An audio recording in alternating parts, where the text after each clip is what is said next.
Hello everyone and welcome to my YouTube channel. Today we are going to discuss about how to turn off privacy preserve environment on your iPhone.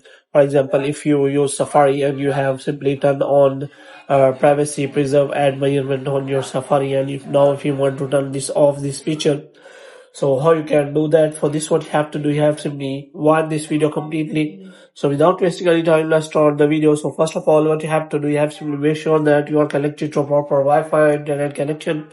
And after that, what you have to do, you have to simply go to settings. And here what you have to do, you have to simply click on general and you have to scroll it down until you find the option of transfer reset iPhone. So here you have to simply click on reset and you have to simply reset all of your network settings. And after resetting all of your network settings, you have to simply go back. Now what you have to do, you have to scroll it down until you find the option of apps. So here you have to simply look for a Safari app.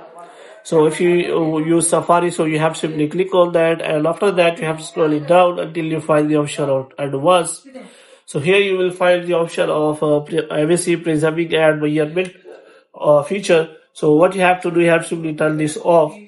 So what is privacy preserving environment? Basically, it secures your private information. If you turn this toggle on, then Safari will not share any kind of private information related to your account.